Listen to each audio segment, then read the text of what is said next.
नमस्कार।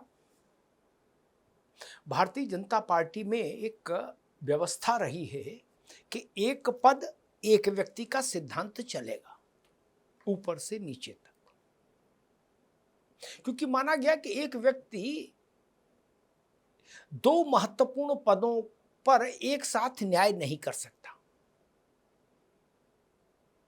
किसी एक न एक पद के साथ अन्याय होगा, उसके दायित्वों के साथ अन्याय होगा। इसलिए पार्टी के पुरखों ने ये व्यवस्था की थी कि भाई एक बड़े पद पर एक व्यक्ति ही रहे, एक व्यक्ति के पास दो पद नहीं रहे। संक्षेप में ये लक्ष्य था। सामान्य स्थितियों में ये परंपरा भाजपा में निभाई भी जाती है, लेकिन इधर हाल में दो नियुक्तियां ऐसी हुई जिन्होंने लोगों को चौंकाया। देश के सबसे बड़े राज्य उत्तर प्रदेश में पार्टी संगठन की कमान जिन पंकज चौधरी को दी गई, वो पंकज चौधरी मोदी जी की सरकार में निर्मला जी के मंत्रालय में यानी वित्त मंत्रालय में राज्य मंत्री के तौर पर काम कर रहे हैं। वो राज्य मंत्री भी हैं वित्त मंत्रालय में और उत्तर प्रदेश जैसे विशालतम प्रदेश के भाजपा के संगठन के मुखिया भी हैं। अब संगठन भी चाहता है कि 365 दिन 24 घंटे संगठन को दिए जाएं। चुनाव भी सर पर है, 6 महीने में चुनाव होना है उत्तर प्रदेश में। और वित्त मंत्रालय भी चाहता है कि मंत्री जी यहां भी 8-10 घंटा दें दिन में। तो मंत्री जी व्यक्ति हैं, कोई अलौकिक ताकत शक्ति वाले व्यक्ति तो है नहीं, सामान्य व्यक्ति हैं। या तो वो वित्त मंत्रालय में राज्य मंत्री की भूमिका निभा ले या संगठन में बैठकर लखनऊ में संगठन के अध्यक्ष की भूमिका निभा ले। वो दो पार्टों के बीच में मामला अटक रहा है। उत्तर प्रदेश में ये प्रयोग कौतूहल पैदा कर ही रहा था।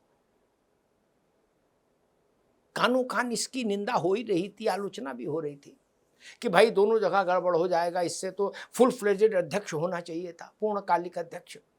अध्यक्ष भी कहीं पार्ट टाइम होता है। ये यूपी का भी चल ही रहा था कि अचानक से आज घोषणा हो गई, दिल्ली में भाजपा ने अपना प्रदेश अध्यक्ष बदल दिया। अभी वीरेंद्र सचदेवा थे, सचदेवा को हटाकर अब हर्ष मल्होत्रा को भारतीय जनता पार्टी के शिखर नेतृत्व ने दिल्ली संगठन की जिम्मेदारी सौंप दी। कहा अब हर्ष मल्होत्रा साहब दिल्ली संगठन के कर्ता धर्ता होंगे, अध्यक्ष होंगे। हर्ष मल्होत्रा साहब कौन है? हालांकि वो भाग्यशाली व्यक्ति हैं, इसमें कोई शक नहीं। 14 साल पहले उन्होंने अपना राजनीतिक जीवन शुरू किया था पार्षद से, 14 साल पहले 2012 में।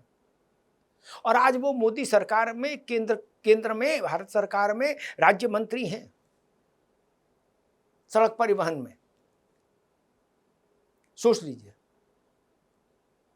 14 साल में पार्षद से केंद्रीय मंत्री, यहां तक मल्होत्रा जी हर्ष में पहुंच गए। अब आज उन हर्ष मल्होत्रा जी को अचानक से एक दूसरी बड़ी जिम्मेदारी और दे दी गई कि वो दिल्ली भाजपा के अध्यक्ष भी बना दिए गए। अब फिर वही सवाल खड़ा हो रहा है कि मल्होत्रा साहब सरकार में मंत्री की जिम्मेदारी निभाएंगे कि दिल्ली के प्रदेश अध्यक्ष की?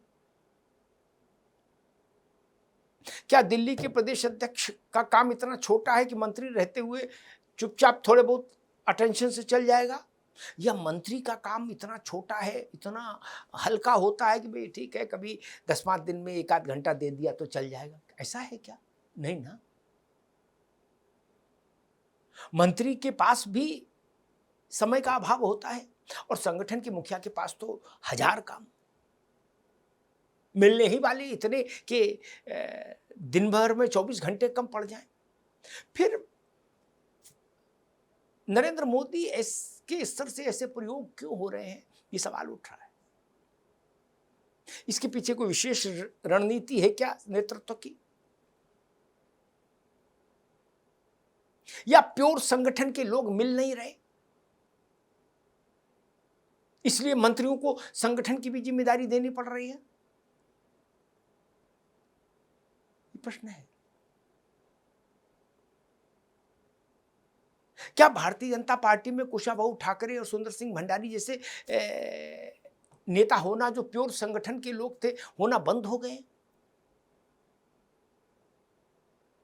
तो मंत्रियों से कहा जा रहा है भाई पार्ट टाइम अध्यक्ष भी कर लो, फुल टाइम मंत्री रहो, पार्ट टाइम अध्यक्ष कर लो, लाल बत्ती इधर से मिल जाएगी, भीड़ भाड़ रौला चौला भौकाल उधर से मिल जाएगा, कुल मिला के तुम्हारी मौज हो जाएगी।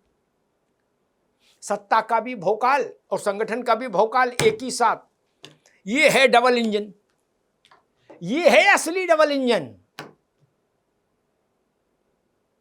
जिसमें सत्ता का भौकाल भी एक ही इंजन में और संगठन का भौकाल भी एक ही इंजन में। बताओ, है चमत्कार कि नहीं?